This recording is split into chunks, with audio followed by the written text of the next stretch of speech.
This was painted in 1992 by an American artist called Richard Hamilton. Just what is it that makes today's homes so different? And I really put it in because things have changed a lot.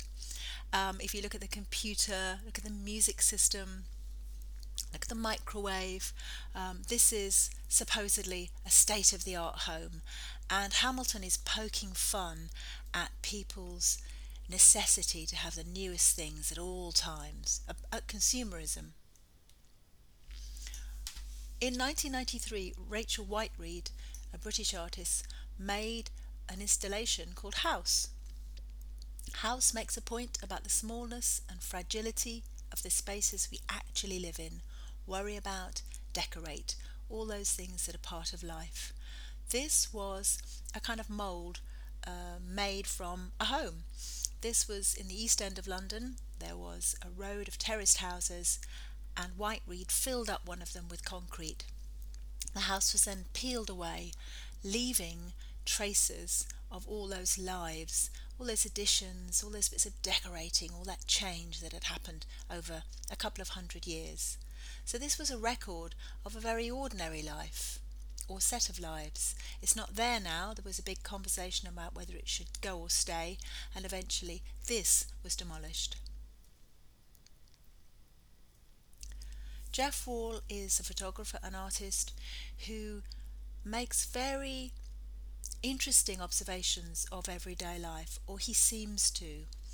What he actually does is fakes it. View from an apartment made in 2004 is actors and a stage set, and he fools you into thinking that things are real. He makes you believe that photography tells you the truth. Mona Hatoum, also making a piece of work called Home. I called it Home because I see it as a work that shatters notions of the wholesomeness of the home environment, the household, the domain where the feminine resides. Having always had an ambiguous relationship with notions of home, family, and the nurturing that is expected out of this situation, I often like to introduce a physical or psychological disturbance to contradict those expectations. We've talked about home being a place of refuge, a place where you make and remake yourself. Here, Hatoum questions that. You'll see on that table all sorts of kitchen implements which, used in the right way, are not threatening. Used in a different way, they are weapons. Will Dougherty made this photograph in 1992, and it's a bridge between two parts of Derry in Ireland, between a Catholic and a Protestant community, two religious communities separated, divided, and connected by this bridge. An ideal home. Here, artist Bruce MacLean prints across the top of his images some of the words, some of the advertising campaign slogans that we see when we are being persuaded to buy things for our homes. Gregor Schneider made an interesting intervention into this ordinary looking house, dead house. He started to make rooms within rooms, rooms that were hidden and threatening and quite extraordinary, so undermining the idea of home as a place of safety.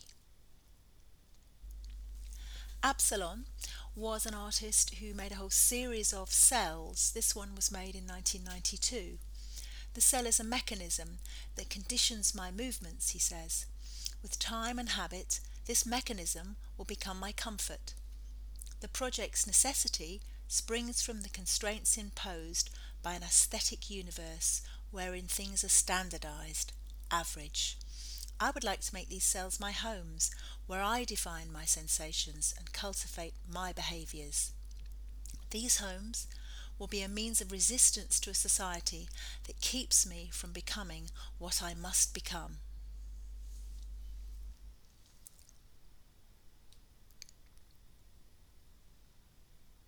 From an interior design perspective, they're very interesting. Absalon thinks about the minimum requirements he needs for his body, for his mind, for his practices, for his rituals in what he calls a cell, and the drawings underneath help you to see how he works those out. Toho Su, home within a home, within a home, within a home, within a home. This is an interesting piece of art made from layers of netting.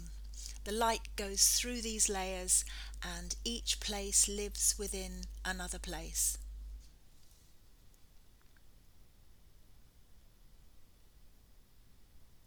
He's very interested in the bits of homes that we forget. If we go back to this slide, this is a grand place with other places inside it you can see. This is the staircase in an apartment he lived in New York City, and you can't see it too clearly here, but he has recorded the broken banisters and additional light switches that have been put in. These are the liminal places, the liminal spaces between the rooms we think of as important. It's a forgotten space. Heather Benning made Doll's House. She found in the desert in America an abandoned house. She rebuilt it, reconfigured it, and kind of dressed it as a doll's house with a piece of perspex on the front so that you could again look at a real home, a degraded home, and all those Google images of home, the idea of what home is meant to be. Margaret Harrison, Little Woman at Home, made in 1971, coincides with a period of feminist art where Harrison questions all the things that women should be doing at home. Akram Satari, I think these are very beautiful and interesting photographs. They are quiet and intimate and formal. This little boy's got his best stuff on. There's a tablecloth on the table, there are fresh flowers. But if you look closely, you can see all the props of this home, and you can begin to put together a narrative of what this person's life is like, the kind of family he lives within. Sun in an Empty Room by Edward Hopper, 1963, I think is an interesting image because it's an empty place. There are no props in it. But being a human being, you bring a narrative, you bring a story. Somebody moved out, has somebody died? Is this a derelict house? Where is it? Is it in a forest? Is it in a city? Luke Timons is a Belgian artist who's working right now and making quiet and evocative and mysterious paintings of places he occupies. 4 a.m. He's woken up at 4 a.m. and this is what he sees.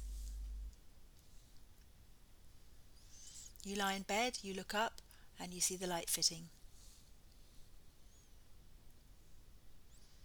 Yaya Kusama, Obliteration Room. Kusama made a kind of deal and arrangement with Airbnb where there was a competition and she would transform the winner's room into an artwork. Semi-Detached by Michael Landy was over the road in Tate Britain. These are the Devine galleries that you walk into when you enter the building from the front, and you'll see a tiny British facsimile of a British house squashed between these two walls of this grand institution.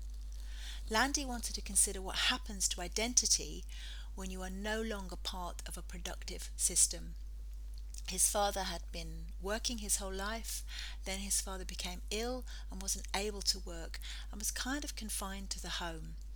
So it's about working class lives, it's about identity, it's about ideas of usefulness, and it's about the home. House of My Father, 1996 by Donald Rodney, is in some ways a self-portrait. This little tiny home pinned together in the palm of his hand is made from his skin.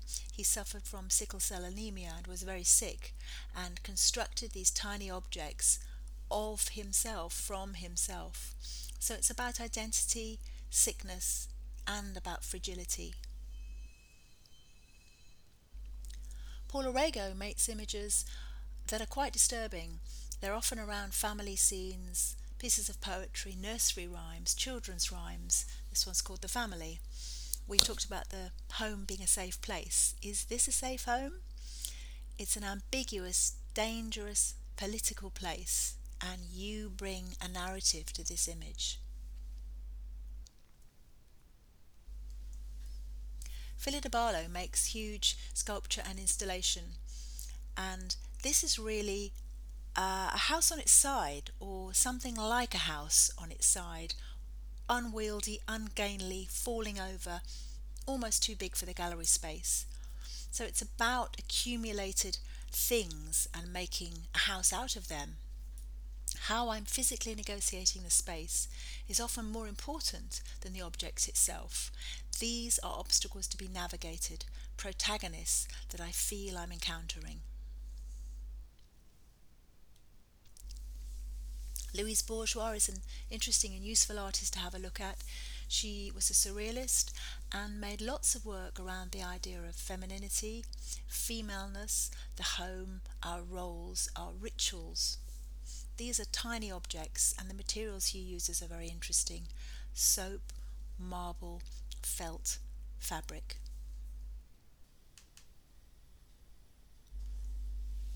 This piece by Marwan Rekmoui is interesting. The green line that divided Christian and Muslim communities during the Lebanese Civil War is not here in his map of the city. This piece maps a terrain empty of political and religious divisions, perhaps the home he wants, and it uses rubber to represent the city's resilience.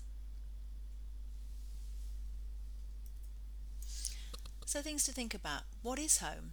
Where is home? What is family?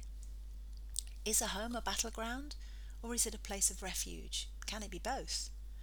Is it political? Are there hierarchies? How does the architecture, how do the interiors shape your behaviours? What are your rituals? Does your home facilitate them?